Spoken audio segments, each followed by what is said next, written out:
बच्चों देखो, ज्ञान बढ़ाओ, पढ़ते जाओ, बढ़ते जाओ। शिक्षा दर्शन।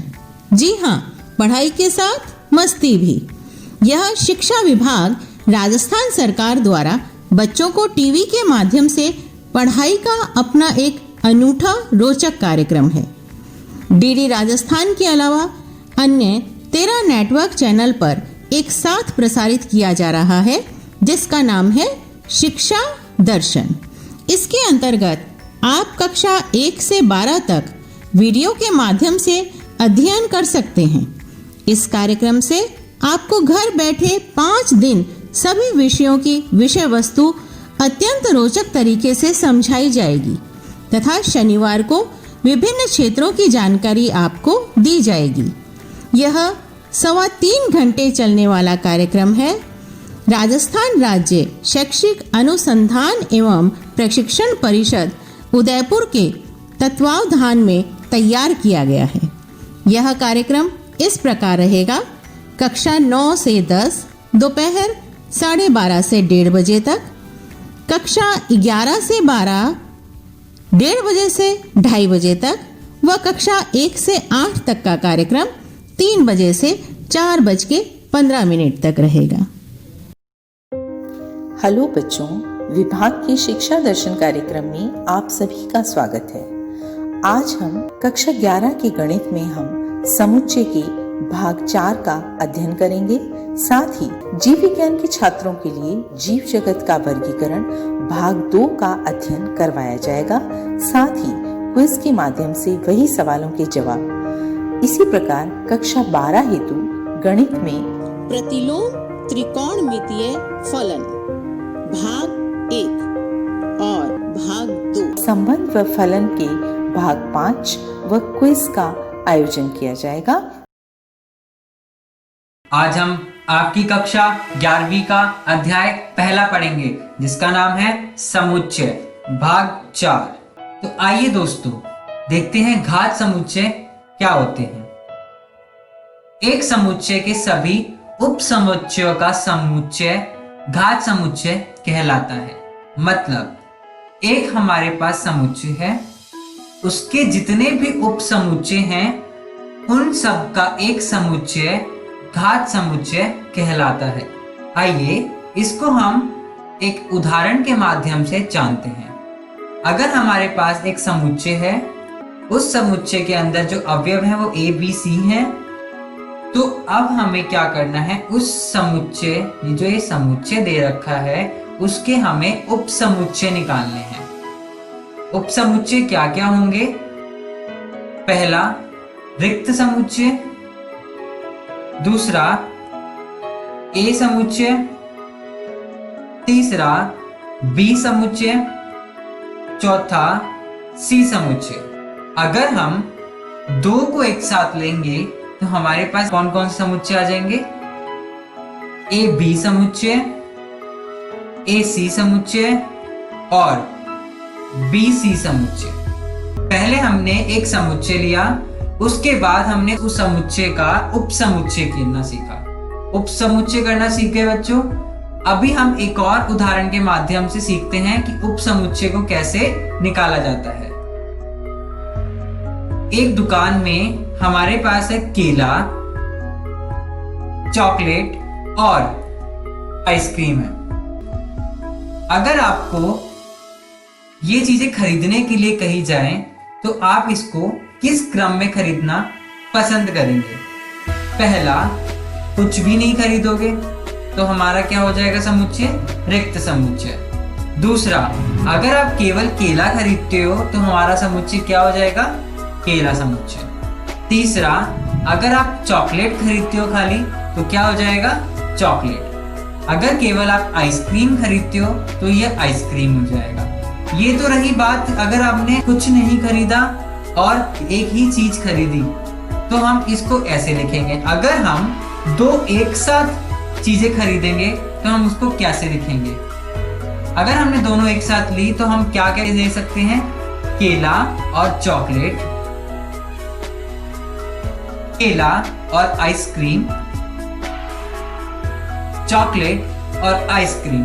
तो अगर हमने दो चीजें एक साथ ली तो हम केला चॉकलेट ले सकते हैं, केला आइसक्रीम ले सकते हैं और चॉकलेट आइसक्रीम ले सकते हैं।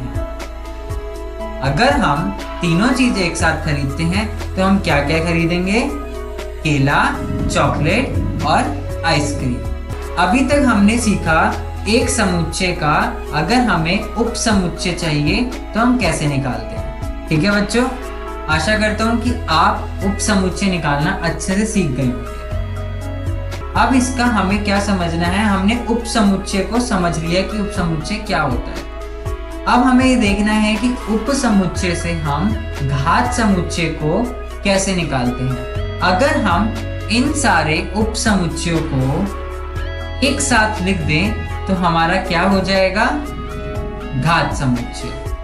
ठीक है बच्चों, घात समुच्चय हमारा क्या हो जाएगा? हमने पहले रिक्त समुच्चय लिखा, फिर हमने ए लिखा, फिर बी लिखा, फिर सी लिखा, फिर ए बी लिखा, ए सी लिखा और बी सी लिखा, और ये ए बी सी भी एक उप समुच्चय है घात समुच्चय के लिए। अब हम पढ़ते हैं सार्वत्रिक समुच्चय क्या होते हैं। एक संख्या प्रणाली का अध्ययन करते समय हमें प्राकृतिक संख्याओं के समुच्चय और उनके उप समुच्चय में रुचि होती है। यह आधारभूत समुच्चय सार्वत्रिक समुच्चय कहलाता है। अगर हम इसको उदाहरण के माध्यम से समझते हैं तो हमें ज्यादा अच्छे से समझ आएगा। और एक बात ध्यान रखना बच्चों, सार्वत्रिक समुच्चय को सामान्य प्रतीक U से निरूपित करते हैं। किससे करते हैं? U से। और इसके उपसमुच्चय को अक्षर A, B, C आदि द्वारा निरूपित किया जाता है। मतलब सार्वत्रिक समुच्चय को हम लोग यूनिवर्सल सेट भी कहते हैं। एक उदाहरण के माध्यम से समझते हैं। माना हमारे पास एक A समुच्चय है, उसके अंदर क्या कहता है? X कक्षा 5वीं अ के विद्यार्थी हैं। B समुच्चय क्या कहता है? X कक्षा 5वीं बी के विद्यार्थी हैं। C समुच्चय क्या कहता है?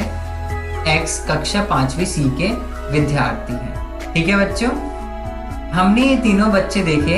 हमने क्या देखा?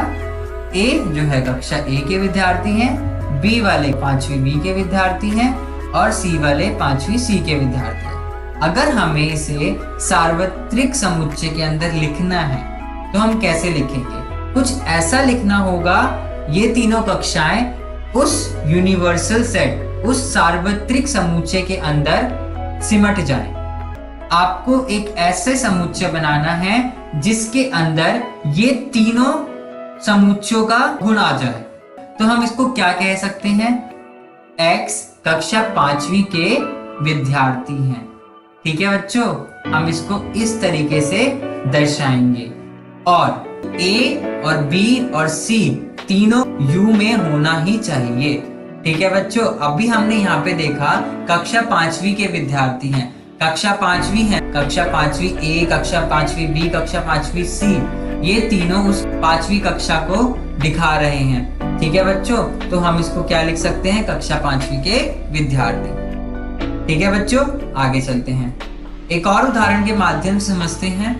अगर हमारे पास एक समुच्चय है 2, 4, 6 और 8 और हमारे पास एक B समुच्चय है 1, 3, 5 और 7। अगर हमें इसे सार्वत्रिक समुच्चय में लिखना है, यूनिवर्सल सेट बनाना है इसका, तो हम इसको क्या लिखेंगे बच्चों? U बराबर है समुच्चय 1, 2, 3, 4, 5, 6, 7 और 8। इन दोनों के अंदर जितने भी अवयव हैं हमें सार्वत्रिक समुच्चय के अंदर लिखने हैं। हेलो दोस्तों, जीव विज्ञान की इस वीडियो में आपका स्वागत है। इस वीडियो में हम प्रोटिस्टा जगत को जानेंगे। चलिए दोस्तों शुरू करते हैं और प्रोटिस्टा जगत की कुछ विशेषताओं को जानते हैं। इनमें सभी एक कोशिक यूकैरियोटिक जीव आते हैं। प्राथमिक रूप से प्रोटिस्टा के सदस्य जलीय होते हैं। ये अलैंगिक जनन कोशिका संलयन द्वारा एवं लैंगिक जनन युग्मनज बनने की विधि द्वारा करते हैं। चलिए दोस्तों, प्रोटिस्टा जगत के पहले समूह क्राइसोफाइट के बारे में जानते हैं। इस समूह के अंतर्गत डायटम तथा सुनहरे शैवाल, जिन्हें डेस्मिड्स भी कहते हैं, आते हैं। ये स्वच्छ जल यानी कि फ्रेश वाटर तथा लवणीय जल यानी कि मरीन वाटर पर्यावरण दोनों में पाए जाते हैं। ये अत्यंत सूक्ष्म तथा जलधारा के साथ निश्चेष्ट रूप से बहते हैं। आइए दोस्तों, आप देखते हैं कि डायटम्स दिखते कैसे हैं। तो जैसा कि मैंने आपको बताया, डायटम्स अत्यंत सूक्ष्म जीव हैं और दोस्तों इनकी कोशिका भित्ति में सिलिका होता है और साथ ही में इनके पास पौधेनुमा क्लोरोफिल भी होता है, जैसा कि आप यहां पर देख सकते हैं। और ये जीव समुद्र की सतह पर पाए जाते हैं। सिलिका होने की वजह से ये नष्ट नहीं होते हैं और अपने अवशेष छोड़कर चले जाते हैं, जिन्हें हम डायटमी मृदा कहते हैं, यानी कि डायटोमेशियस अर्थ। इस चित्र को देखिए, यह डायटमी मृदा का एक नमूना है। आइए दोस्तों आगे बढ़ते हैं और डायटमी मृदा के कुछ उपयोगों को जानते हैं। कणमय होने के कारण इस मृदा का उपयोग पॉलिश करने, तेलों तथा सिरप के निस्यंदन यानी कि फिल्ट्रेशन में होता है। यहां पर देखिए दोस्तों, यह डेस्मिड है जो कि क्राइसोफाइट का एक सदस्य है। आइए दोस्तों अब आगे बढ़ते हैं और डायनोफ्लैजिलेट को समझते हैं। ये समुद्री एवं प्रकाश संश्लेषी होते हैं और अधिकतर के पास दो कशाभ होते हैं, जिसमें एक लंबवत तथा दूसरा अनुप्रस्थ रूप से भित्ति पट्टिकाओं के बीच की खांच में उपस्थित होता है। और दोस्तों आप ये साथ वाला चित्र देख सकते हैं। डायनोफ्लैजिलेट कुछ इस प्रकार के दिखते हैं। और दोस्तों डायनोफ्लैजिलेट अलग अलग रंगों के भी होते हैं, जैसे कि पीले रंग का, हरे रंग का। और दोस्तों लाल डायनोफ्लैजिलेट की संख्या में विस्फोट जब होता है, जिससे समुद्र का जल लाल दिखने लगता है, इसको हम रेड टाइड्स कहते हैं। और लाल डायनोफ्लैजिलेट का उदाहरण है गोनियोलैक्स। चलिए आगे बढ़ते हैं और यूग्लिनॉइड को समझते हैं। यूग्लिनॉइड भी प्रोटिस्टा जगत का एक समूह है। इसको हम इसके एक उदाहरण यूग्लिना से समझेंगे। यूग्लिना दोस्तों कुछ इस प्रकार का दिखता है। आइए अब यूग्लिनॉइड की कुछ विशेषताओं को जानते हैं। इसमें से अधिकांश जीव स्वच्छ जल में पाए जाते हैं, जो कि स्थिर होता है।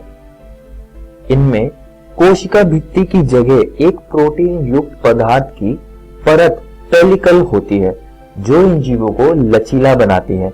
इसके लचीलेपन के बारे में हम आगे बात करेंगे।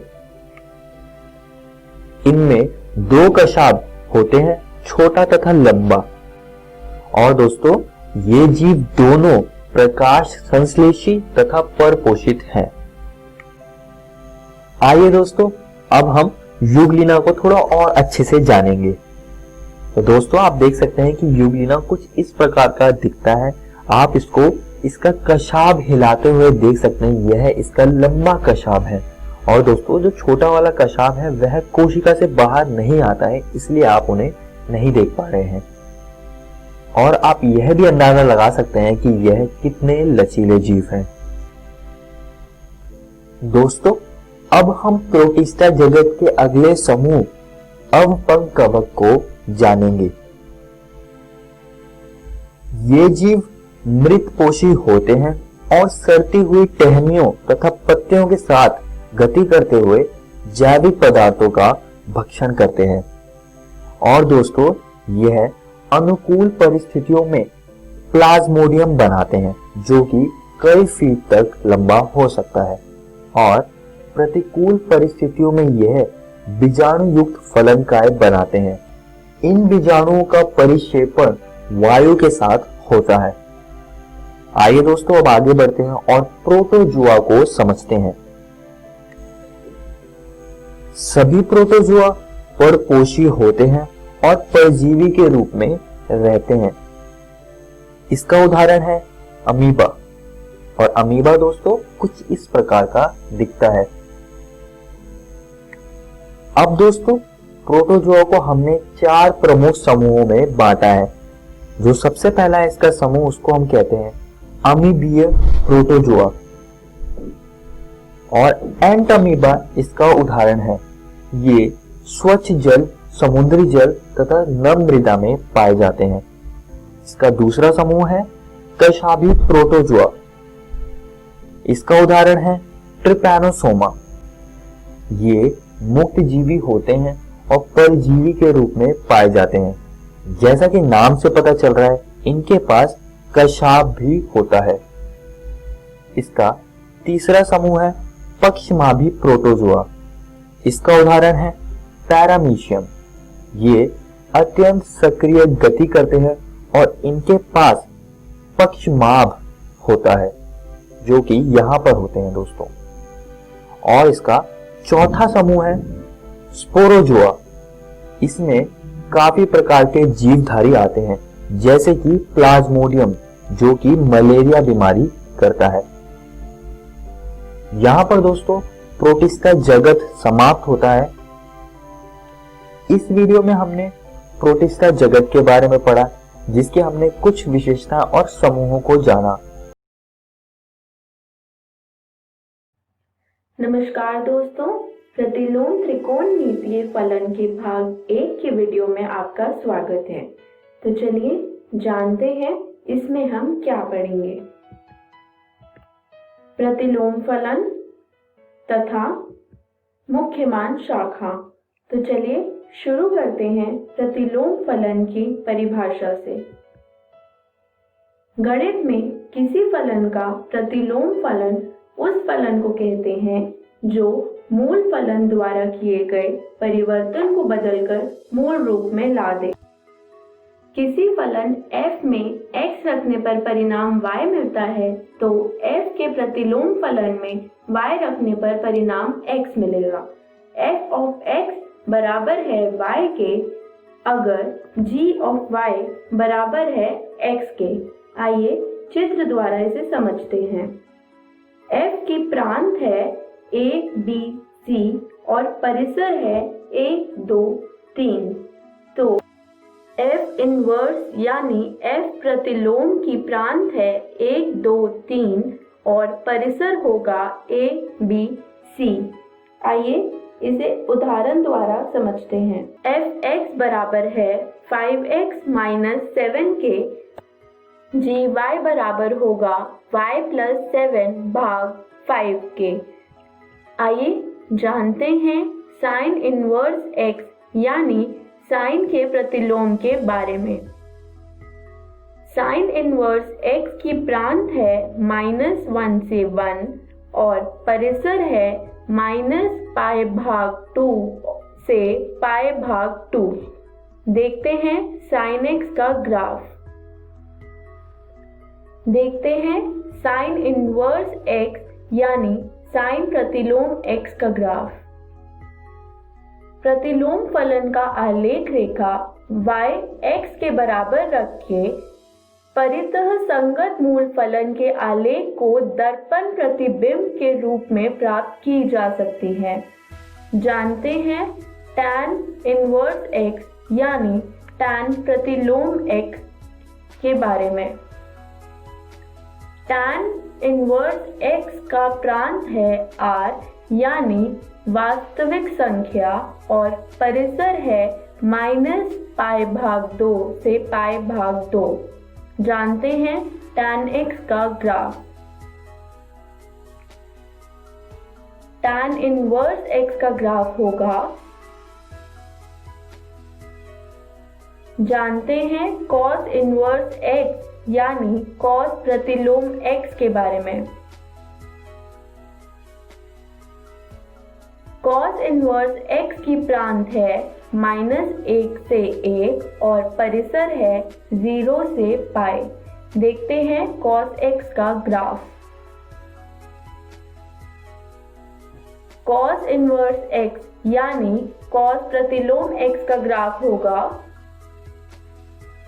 आइए जानते हैं मुख्य मान के बारे में। शुरू करते हैं परिभाषा से। क्योंकि कोई भी त्रिकोणमितीय फलन एकाकी नहीं है, इनके प्रतिलोम फलन तभी संभव होंगे यदि इनके डोमेन सीमित रखे जाएं। देखते हैं तालिका। साइन इनवर्स x का प्रांत है -1 से 1 और परिसर है -π/2 से π/2। इसी तरह cos इनवर्स x का प्रांत है -1 से 1 और परिसर है 0 से π। और tan इनवर्स x का प्रांत है r और परिसर है -π/2 से π/2। इन फलन के बारे में हम पढ़ चुके हैं। देखते हैं कुछ और फलन के प्रांत और परिसर।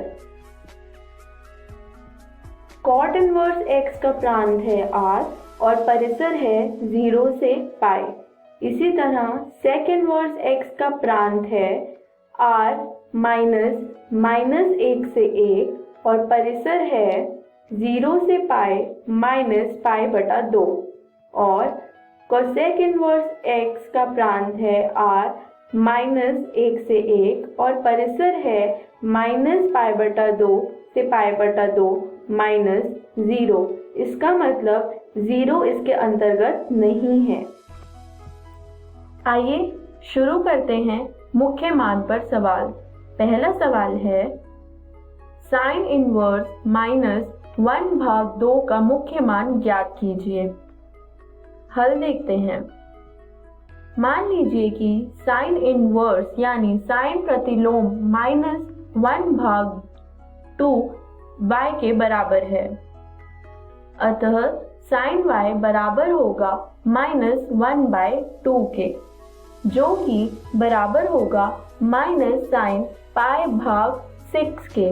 यहाँ हमने π/6 इसलिए लिखा है क्योंकि हम जानते हैं sin π/6 बराबर है 1/2 के, जो कि बराबर होगा sin -π/6 के।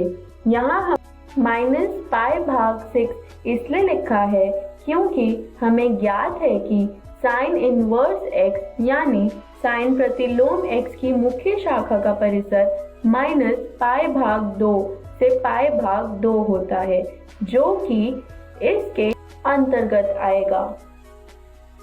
और साइन -π/6 बराबर है -1/2 के। इसलिए साइन इनवर्स -1/2 का मुख्य मान है -π/6। देखते हैं अगला प्रश्न। tan इनवर्स -√3 का मुख्य मान ज्ञात कीजिए। देखते हैं हल। मान लीजिए कि tan इनवर्स -√3 बराबर है y के। अतः tan y बराबर होगा -√3 के, जो कि बराबर होगा -tan π/3 के। यहाँ हमने π/3 इसलिए लिखा है क्योंकि हम जानते हैं tan π/3 बराबर है √3 के, जो कि बराबर होगा tan -π/3 के। क्योंकि हमें ज्ञात है tan इनवर्स x की मुख्य शाखा का परिसर -π/2 से π/2 होता है और -π/3 इसके अंतर्गत आता है। और tan इनवर्स -π/3 -√3 के बराबर है। तो फिर tan इनवर्स -√3 का मुख्य मान है -π/3। आइए देखते हैं तीसरा सवाल। कोसेक इनवर्स यानी कोसेक प्रतिलोम 2 का मुख्य मान ज्ञात कीजिए। देखते हैं हल। मान लीजिए कोसेक इनवर्स 2 बराबर है y के, जिसका मतलब कोसेक y बराबर होगा 2 के। कोसेक पाई भाग 6, यहाँ मैंने पाई भाग 6 इसलिए लिखा क्योंकि कोसेक पाई भाग 6 बराबर होता है 2 के, और हमें ज्ञात है कि कोसेक इनवर्स x यानी कोसेक प्रतिलोम x का मुख्य शाखा का परिसर माइनस पाई भाग 2 से पाई भाग 2 माइनस 0 होता है।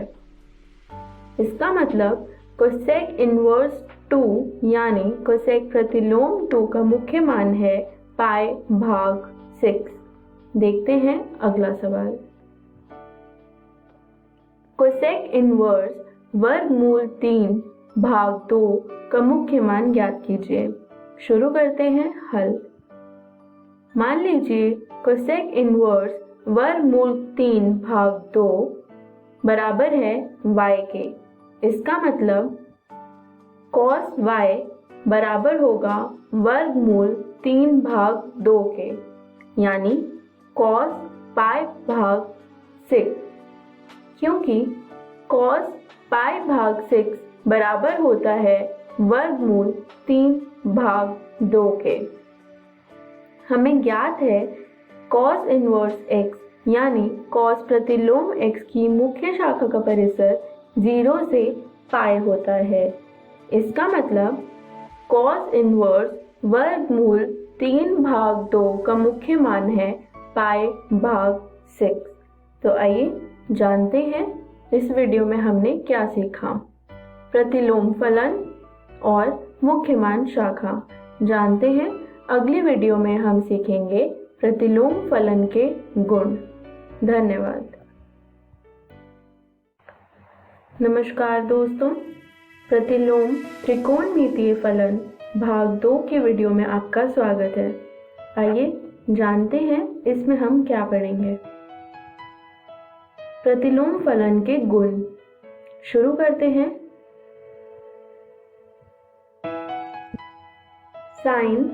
साइन इनवर्स x बराबर है x के और x माइनस 1 से 1 के अंतर्गत है।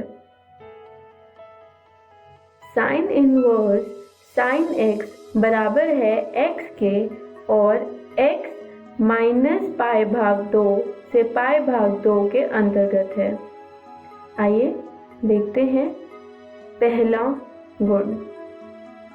साइन इनवर्स यानी साइन प्रतिलोम 1 भाग x बराबर है कोसेक इनवर्स यानी कोसेक प्रतिलोम x के, जिसमें x बड़ा तथा बराबर है 1 के और x छोटा तथा बराबर है -1 के। देखते हैं। मान लीजिए कोसेक इनवर्स x बराबर है y के, अर्थात x बराबर होगा कोसेक y के। हम जानते हैं कोसेक x बराबर है 1 भाग साइन x के। इसका मतलब 1 भाग x बराबर होगा साइन y के। इसलिए साइन इनवर्स यानी साइन प्रतिलोम 1 भाग x बराबर होगा y के, और हमने y को कोसेक इनवर्स x माना था। इसका मतलब साइन इनवर्स 1/x बराबर होगा कोसेक इनवर्स x के। आइए देखते हैं दूसरा गुण। साइन इनवर्स -x बराबर है माइनस साइन इनवर्स x के, जिसमें x -1 से 1 समुच्चय के अंतर्गत है। देखते हैं हल। मान लीजिए साइन इनवर्स -x बराबर है y के, अर्थात -x बराबर होगा साइन y के, जिसका मतलब x बराबर होगा माइनस साइन y के, अर्थात x बराबर होगा साइन माइनस y के, जिसका मतलब साइन प्रतिलोम x यानी साइन इनवर्स x बराबर होगा माइनस वाई के और y को हमने साइन इनवर्स माइनस एक्स माना था। तो साइन इनवर्स माइनस एक्स बराबर हो गया माइनस साइन इनवर्स एक्स के। देखते हैं तीसरा गुण, कॉस इनवर्स माइनस एक्स बराबर होगा pi minus cos inverse x के और x माइनस 1 से 1 समुच्चय के अंतर्गत है। देखते हैं हल। मान लीजिए cos इनवर्स माइनस एक्स बराबर है y के। इसका मतलब माइनस एक्स बराबर होगा cos y के, यानी x बराबर होगा माइनस cos y के। और हम जानते हैं माइनस कॉस थीटा बराबर होता है कॉस पाई माइनस थीटा। यहाँ पे अगर मैं देखूं थीटा की जगह पे y है, जिसका मतलब ये बराबर होगा कॉस पाई माइनस y के, अर्थात कॉस इनवर्स x बराबर हो गया पाई माइनस y के और y मैंने माना था कॉस इनवर्स माइनस एक्स को, यानी कॉस इनवर्स x बराबर होगा pi minus cos inverse minus x. देखते हैं चौथा गुण, sine inverse x plus cos inverse x बराबर होगा पाई भाग 2 के। देखते हैं हल। मान लीजिए साइन इनवर्स x बराबर है y के, अर्थात x बराबर होगा साइन y के, यानी cos पाई भाग 2 माइनस y, यानी cos इनवर्स x बराबर हो गया पाई भाग 2 माइनस y। y को हमने माना था साइन इनवर्स x, इसलिए पाई भाग 2 माइनस साइन इनवर्स x मैंने यहाँ लिख दिया, अर्थात sine inverse x plus cos inverse x बराबर हो गया पाई भाग 2 के। देखते हैं पांचवा गुण, tan inverse x plus tan inverse y बराबर tan inverse x plus y भाग 1 माइनस एक्स वाई और एक्स वाई छोटा होगा 1 से। मान लीजिए tan इनवर्स x बराबर है थीटा के और tan इनवर्स y बराबर है फाई के, यानी x बराबर हो गया tan थीटा के और y बराबर हो गया tan फाई के। अब हम जानते हैं tan थीटा प्लस फाई बराबर होता है tan theta plus tan phi भाग 1 minus tan theta tan phi, यानी x प्लस y भाग 1 माइनस एक्स वाई, अर्थात थीटा प्लस फाई बराबर होगा tan inverse x plus y भाग 1 माइनस एक्स वाई के, अर्थात tan inverse x plus tan inverse y बराबर होगा tan inverse x plus y भाग 1 माइनस एक्स वाई के लिए।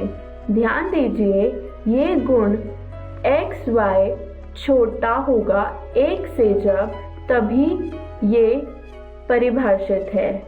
इसमें एक गुण और है जिसमें एक्स वाई बड़ा होगा -1 से, वह आप इसी प्रकार कर लेंगे। देखते हैं छठा गुण, 2 tan इनवर्स x बराबर साइन इनवर्स 2x भाग 1 प्लस x के वर्ग के। देखते हैं हल। मान लीजिए tan इनवर्स x बराबर है y के, यानी x बराबर है tan y के। इसका मतलब साइन इनवर्स 2x भाग 1 प्लस x के वर्ग बराबर होगा साइन इनवर्स 2 tan y भाग 1 प्लस tan y के वर्ग के। हम जानते हैं साइन 2y बराबर होता है 2 tan y भाग 1 प्लस tan y के वर्ग के, यानी साइन इनवर्स साइन 2y मैं लिख सकती हूँ जो कि बराबर होगा 2y के, यानी 2 tan इनवर्स x, अर्थात 2 tan इनवर्स x बराबर होगा साइन इनवर्स 2x भाग 1 प्लस x के वर्ग के। उदाहरण, tan इनवर्स cos x भाग 1 माइनस sin x बड़ा -3 पाई भाग 2 से और छोटा पाई भाग 2 को सरल रूप में व्यक्त कीजिए। देखते हैं हल। तो चलिए हम tan इनवर्स cos x भाग 1 माइनस sin x को लेके चलते हैं, जिसको हम लिख सकते हैं tan इनवर्स cos x भाग 2 का वर्ग माइनस sin x भाग 2 का वर्ग भाग cos x बाई 2 का वर्ग प्लस sin x भाग 2 का वर्ग माइनस 2 sin x भाग 2 गुणा cos x भाग 2। देखते हैं ये हमने कैसे लिखा। हम जानते हैं cos x बराबर होता है cos x भाग 2 के वर्ग माइनस sin x भाग 2 के वर्ग के, और cos x भाग 2 का वर्ग प्लस sin x भाग 2 का वर्ग बराबर होता है 1 के, तथा sin x बराबर होता है 2 sin x भाग 2 गुणा cos x भाग 2 के, जिसे हम लिख सकते हैं tan इनवर्स cos x भाग 2 प्लस sin x भाग 2 गुणा cos x भाग 2 माइनस sin x भाग 2 के। यहाँ मैंने a वर्ग माइनस b वर्ग बराबर a प्लस b गुणा a माइनस b का सूत्र लगाया है, तथा a माइनस b का वर्ग बराबर a वर्ग प्लस b वर्ग माइनस 2a गुणा b का सूत्र लगाया है। देखते हैं, इसको मैंने सरल रूप में लिख दिया। tan इनवर्स cos x भाग 2 प्लस sin x भाग 2 भाग cos x भाग 2 माइनस sin x भाग 2 लिख दिया। अब हम प्रत्येक तत्व को cos x भाग 2 के साथ विभाजित करेंगे। हमें मिलेगा tan inverse 1 plus tan x भाग 2 भाग 1 माइनस tan x भाग 2। अब हम जानते हैं 1 बराबर होता है tan पाई भाग 4 के, यानी tan इनवर्स tan पाई भाग 4 प्लस tan x भाग 2 भाग 1 माइनस tan पाई भाग 4 गुणा tan x भाग 2। यहाँ एक सूत्र बन रहा है tan x प्लस y बराबर tan x plus tan y भाग 1 माइनस tan x गुणा tan y, यानी tan इनवर्स tan पाई भाग 4 प्लस x भाग 2, जिसका मतलब पाई भाग 4 प्लस x भाग 2। नमस्कार दोस्तों, आज की इस वीडियो में हम पढ़ेंगे संबंध एवं फलन का पार्ट 5। संबंध एवं फलन को इंग्लिश में रिलेशंस एंड फंक्शंस कहते हैं। चलिए देखते हैं पार्ट 5 में हम क्या पढ़ेंगे। द्विआधारी संक्रियाएं। द्विआधारी संक्रियाएं क्या होती हैं? वे संक्रियाएं जहां पर दो चीजों पर यानी दो अवयव पर अगर संक्रिया लगाया जाए तो वह दोनों मिलकर के एक तीसरा अवयव हमें देते हैं। जैसे कि जोड़ में हम क्या करते हैं, दो संख्याओं को लेते हैं और अगर हम उसमें जोड़ संक्रिया का प्रयोग करें तो जोड़ने के बाद एक तीसरी संख्या हमें प्राप्त होती है। तो इसको कहते हैं द्विआधारी संक्रियाएं, जहां पर दो अवयव को मिला करके उस पे संक्रिया लगा करके अगर हम कुछ तीसरा प्राप्त कर पाए। पढ़ते हैं द्विआधारी संक्रियाओं के बारे में डिटेल में। किसी समुच्चय A में एक द्विआधारी संक्रिया स्टार, एक फलन स्टार जहां A क्रॉस A से A पर परिभाषित है, हम स्टार ब्रैकेट में A, B को A स्टार B द्वारा निरूपित करते हैं। तो ये है परिभाषा द्विआधारी संक्रियाओं का। चलिए जानते हैं इसका अर्थ क्या है।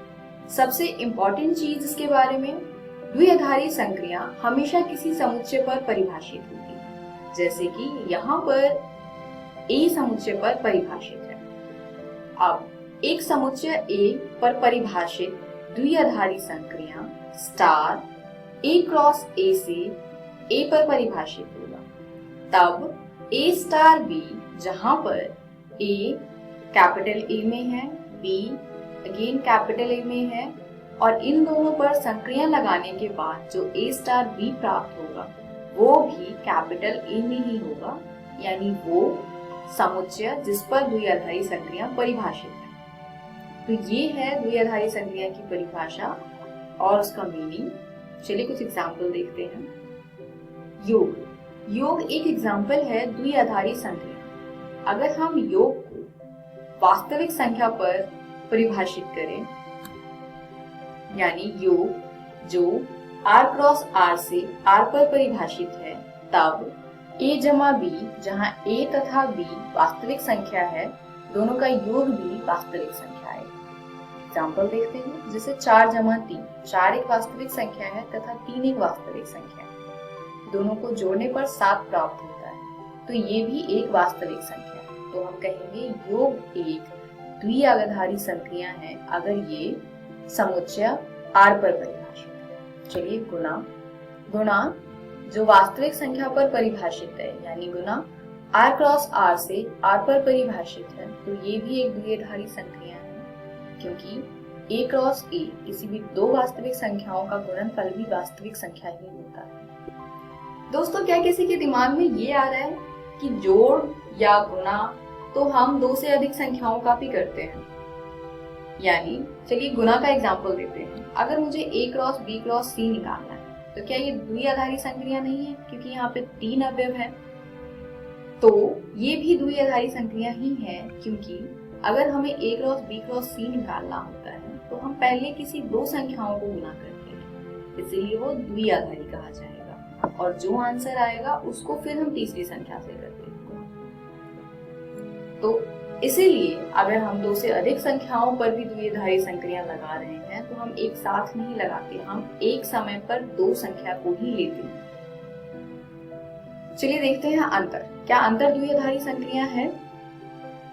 तो अंतर अगर हम वास्तविक संख्या पर देखें तो जी हाँ, ये एक द्विआधारी संक्रिया है, क्योंकि किसी दो वास्तविक संख्याओं का अंतर भी वास्तविक संख्या ही होता है।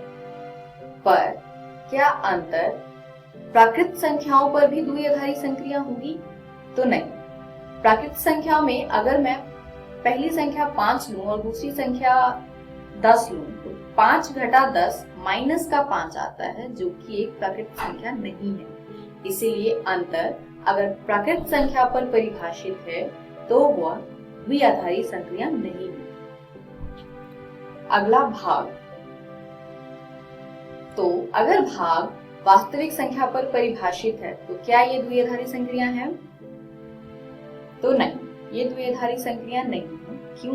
क्योंकि अगर हम a बटे b निकालना चाहें और b का मान 0 रखें, तब a बटा b परिभाषित नहीं है, इसीलिए भाग एक द्विआधारी संक्रिया नहीं है अगर ये वास्तविक संख्या पर परिभाषित है। चलिए देखते हैं द्विआधारी संक्रियाओं के कुछ प्रॉपर्टीज। पहली है क्रम विनिमयता। समुच्चय X में एक द्विआधारी स्टार संक्रिया क्रम विनिमय यानी कॉम्यूटेटिव कहलाती है यदि प्रत्येक a, b belongs to x यानी कि a और b जो x में है के लिए a स्टार b बराबर हो b स्टार a की। जैसे 4 जमा 3 बराबर है 7 के, तो 3 जमा 4 भी बराबर है 7 के, यानी 4 जमा 3 बराबर है 3 जमा 4 के। तो हम कहेंगे कि योग एक क्रम विनिमय है, यानी यहाँ पर ये द्विआधारी संक्रिया क्रम विनिमय है। चलिए देखते हैं घटाव का। 4 माइनस 3 बराबर होता है 1 के, वहीं 3 माइनस 4 बराबर होगा -1 के। तो यहाँ आप देख सकते हैं 4 माइनस 3 3 माइनस 4 के बराबर नहीं है, इसीलिए ये क्रम विनिमय नहीं है। अगली प्रॉपर्टी है सहचार्यता। सहचार्यता क्या होता है? एक द्विआधारी संक्रिया स्टार a क्रॉस a से a पर परिभाषित है, सहचार्य कहलाती है यानी एसोसिएटिव कहलाती है यदि a star b star c यानी जिसमें हमने a और b को साथ में सॉल्व किया है बराबर हो a star b star c जहां पर b और c को पहले हल किया गया है। For all a b c belongs to a यानी प्रत्येक a b c जो कि a में। चलिए एग्जांपल देखते हैं। 4 जमा 3 जमा 5 जहां पे अगर 4 और 3 को हम पहले जोड़े, इसी प्रकार 4 जमा 3 जमा 5 जहां पे हम 3 और 5 को पहले जोड़े। आप देख सकते हैं दोनों ही संख्या बिल्कुल सेम है, हम बस कंबाइन अलग अलग संख्याओं को कर रहे हैं। पहले में हमने 4 और 3 को पहले जोड़ा और दूसरे में हमने 3 और 5 को पहले जोड़ा। इस प्रकार हमारे पास आता है 7 जमा 5 और दूसरे में आएगा 4 जमा 8। 7 जमा 5 12 के बराबर है तथा 4 जमा 8 भी 12 के बराबर है। तो आप देख सकते हैं दोनों ही केस में उत्तर बराबर है, यानी योग एक सहचार्य द्विआधारी संक्रिया है। चलिए दूसरा एग्जाम्पल देखते हैं।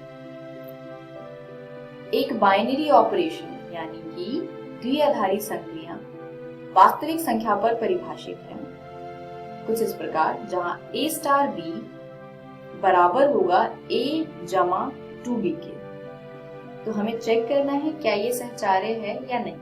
चलिए देखते हैं। अपनी तरफ से कुछ वास्तविक संख्याएं लेट करते हैं। a बराबर 8 लिया हमने, b बराबर 5 तथा c बराबर 4 लिया। तो a star b star c जहां पर a और b को एक साथ अगर हम हल करें तो क्या होगा? a की जगह पे 8 स्टार b की जगह पे 5 स्टार c की जगह पे 4 रखा है। अब दी हुई संख्या लगाते हैं इस पे, यानी 8 जमा 2 गुने में 5 स्टार 4, ये आएगा 8 जमा 10 स्टार 4, 8 जमा 10 18 होगा, तो ये आया 18 स्टार 4। अब फिर से हम इस पे दी हुई संख्या लगाएंगे, तो ये आएगा 18 जमा 2 गुने में 4 यानी 18 जमा 8 जो आएगा 26, यानी a star b star c जहां पर a और b को साथ में हल किया गया है पहले, तो यहाँ पे इसका मान आता है 26। अब हम निकालेंगे a star b star c जहां पर b और c को पहले हल करेंगे। तो a star b star c b और c को हल करने के लिए हमने a b c का मान प्रतिस्थापित किया है।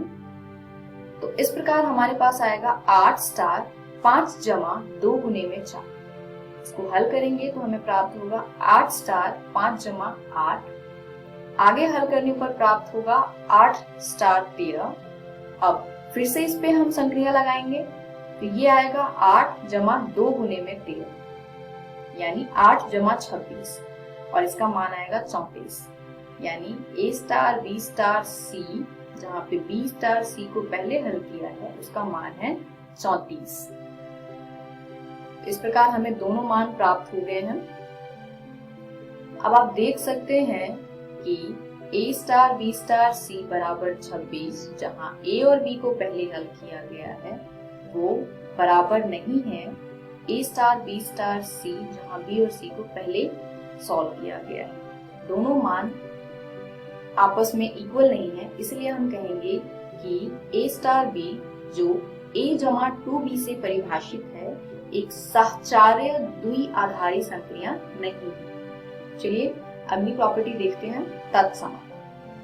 किसी प्रदत्त द्विआधारी संक्रिया स्टार a क्रॉस a से a पर परिभाषित के लिए एक अवयव E बिलोंग्स टू A, यानी एक अवयव E है जो A में बिलोंग करता है, यदि इसका अस्तित्व है, तत्समक आइडेंटिटी कहलाता है। यदि A स्टार E बराबर हो A के, जो बराबर है E star A for all A belongs to A, यानी कैपिटल A में एक ऐसा अवयव E है जिसके लिए A स्टार E बराबर A के आ जाएगा तथा E स्टार A भी A के बराबर आएगा। एग्जाम्पल लेते हैं एक जमा 0।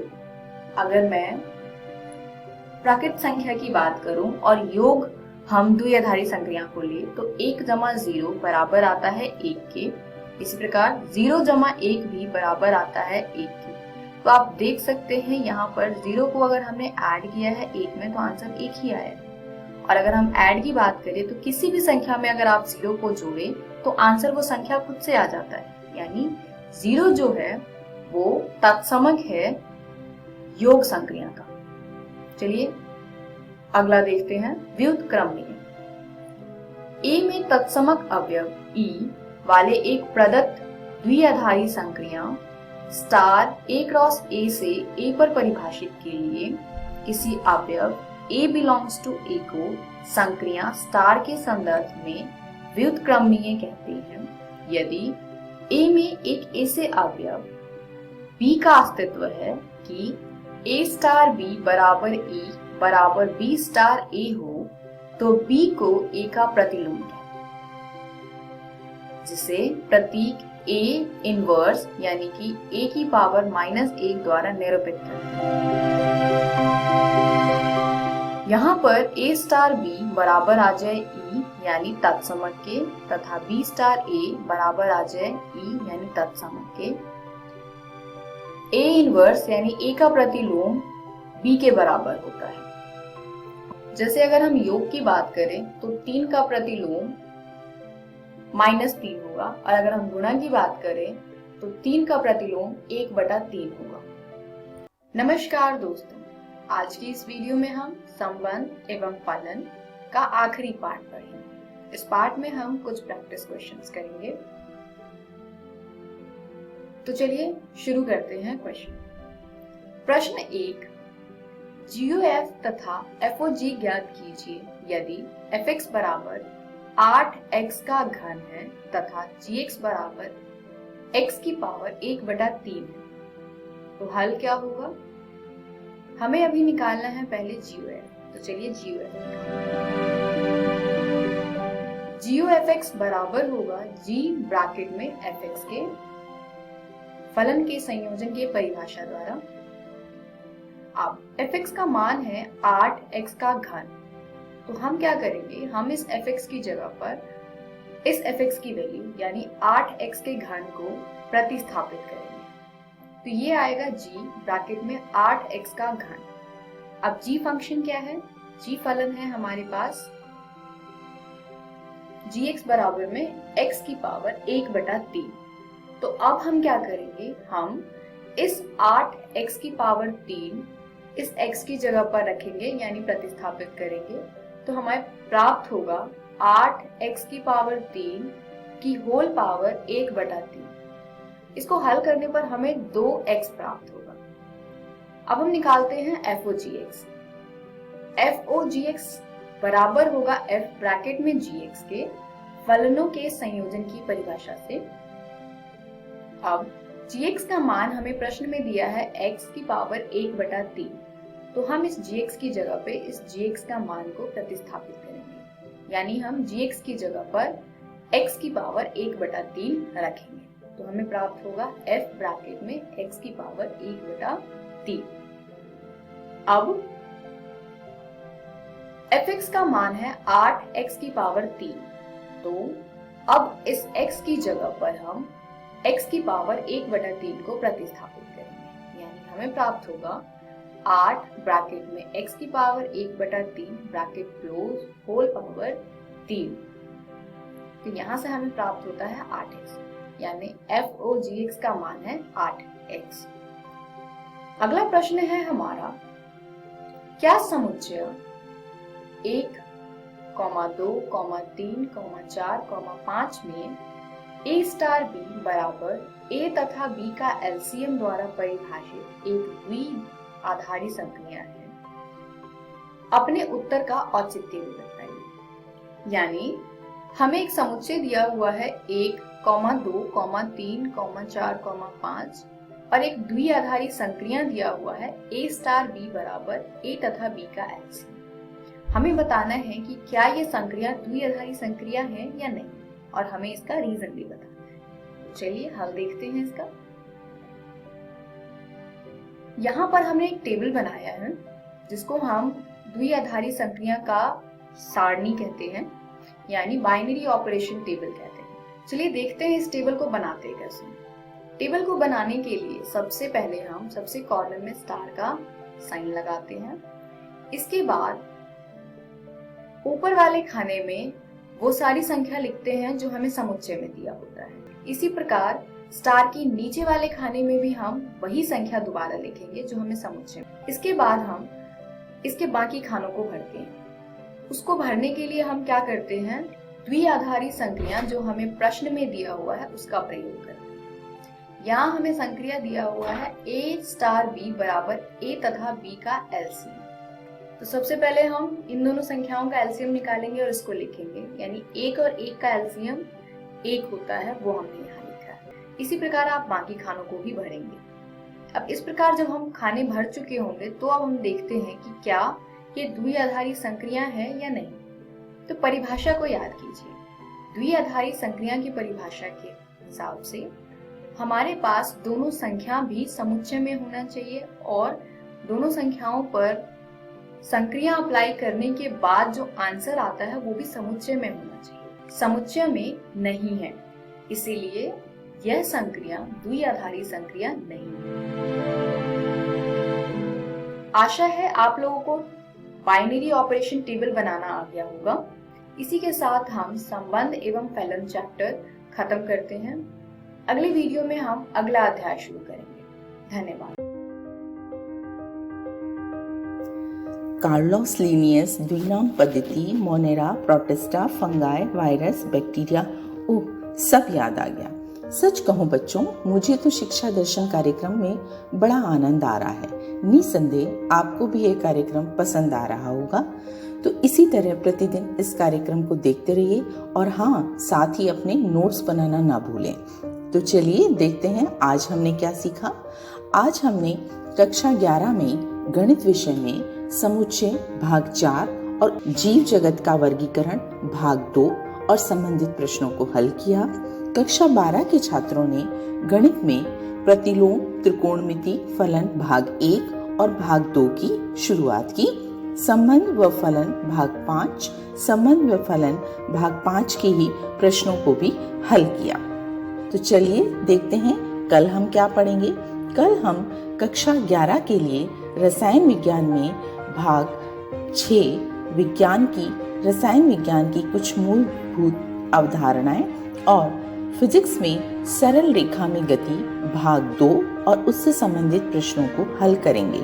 कक्षा 12 में रसायन विज्ञान में विलयन भाग 3 और भाग 4 का अध्ययन करेंगे।